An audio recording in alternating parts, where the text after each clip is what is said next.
you still think about them. You probably told yourself you were over it. You may have even convinced yourself for a few hours, maybe a few days, but then something small happens. A song, a smell, a certain quality of afternoon light, and suddenly they are right back inside your head. And the strangest part is not that you remember them. The strangest part is that you feel something when you do. Why does your brain do that? Why does it keep pulling you back towards someone who caused you pain? The answer is far stranger than you think. It starts with a system inside you that was never designed for your comfort. It was designed for your survival. Your brain is an extraordinarily efficient prediction machine. It is always scanning, always cataloging, always building models of the world around you. And one of the most important models it builds is the model of other people, especially the people who matter to you. The more time you spend with someone, the more your brain invests in that model. It maps their voice, their timing, their moods, their reactions. It anticipates how they will respond when you speak. It encodes them not just as a memory, but as an expectation, a living, active prediction that your nervous system treats as a kind of truth. When that person leaves, when the relationship ends, when the betrayal happens, when the silence falls, your brain does not simply erase the model. It cannot. The model is woven into the fabric of your daily anticipation. Your nervous system still expects them, and every time reality fails to deliver what the model predicts, your brain registers that absence as an error signal, not a metaphorical error, a neurological one, a disruption in the prediction loop, and your mind will keep running that loop, keep searching for a resolution, keep returning to the unfinished pattern. Not because you are weak, because you are wired. This is not new. Psychologist John Bowlby spent decades studying what happens to the human mind when an attachment bond is broken. His attachment theory, developed through the mid-20th century, proposed that humans are biologically driven to form deep bonds with specific individuals. These bonds are not optional. They are not sentimental luxuries. They are built into your survival architecture. When a bond is threatened or broken, Bowlby found, the mind does not simply accept the loss. It protests, it searches, it cycles through grief, not as a clean sequence, but as a recursive loop, reaching out for what is gone, finding nothing, registering the loss again, reaching again. Your mind is not punishing you when it keeps going back. It is doing exactly what it evolved to do. It is trying to restore the bond it was built to protect. But the story gets stranger, because it is not just the people you loved who get caught in this loop. It is also the people who hurt you, and this is the part that almost no one expects. There is a concept in psychology called intermittent reinforcement. It was first described in a laboratory context by B.F. Skinner, the behavioral psychologist, who spent much of his career studying how reward shapes behavior. Skinner discovered something counterintuitive. The most powerful conditioning does not come from consistent reward. It comes from unpredictable reward. When a behavior is sometimes reinforced and sometimes not, randomly without pattern, the drive to repeat that behavior becomes almost compulsive. The uncertainty itself is what drives the obsession. Your nervous system cannot stop trying because it cannot predict when the next reward will come. Now bring that into the context of a person who hurt you. Think about what that relationship actually contained, not just the pain, but also the moments of warmth, the times they came back, the times they were kind, or funny, or tender, the times you felt for a moment like everything was fine. Those moments were real, and your nervous system registered them as real rewards. But because they came unpredictably, because they were threaded through a pattern of inconsistency or harm, your brain did not learn to expect them calmly. It learned to crave them compulsively. The unpredictability did not diminish the attachment, it deepened it. Your mind is not broken for holding on to someone who hurt you. It is responding exactly as Skinner's research would predict. And then there is one more layer, one more reason your brain refuses to release them. It has to do with how your memory actually works. Psychologist Elizabeth Loftus spent decades studying the malleability of human memory. What she found should change the way you think about every story you tell yourself about the past. Memory is not a recording, it is a reconstruction.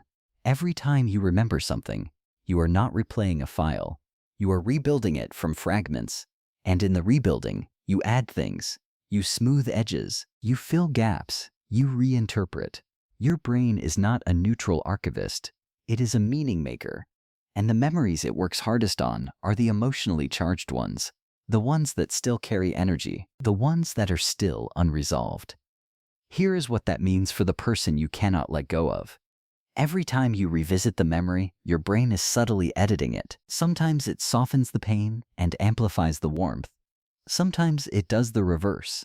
But in either case, it is not leaving the memory alone. It is working on it, processing it, searching for a frame that resolves the confusion. And as long as the relationship remains psychologically unresolved, as long as your mind has not reached a stable story about what happened and what it means, the editing process continues. Your brain keeps returning to the file because the file is still open. This is why time alone does not always heal. You can be years removed from someone and still find the memory pulling at you. Still find your chest tightening when something reminds you of them. It is not because you still love them. It may not even be because you still miss them. It is because your brain has not yet completed the meaning-making process. The story is still in draft. So what does your mind actually need in order to close the loop? This is where the research points somewhere unexpected. Psychologist James Pennebaker conducted a series of studies in the 1980s and beyond that examined what happens when people write or speak about traumatic or emotionally confusing experiences. What he found was this: articulating the experience, putting it into words, giving it a narrative structure, significantly reduces the brain's compulsive processing of it. Not because the words change what happened, but because language forces the mind to impose structure, to find a beginning, a middle, an end, to answer the implicit question that the open loop keeps asking: what does this mean? The loop does not close through forgetting. It closes through understanding. And understanding, in this context, means arriving at a story you can hold.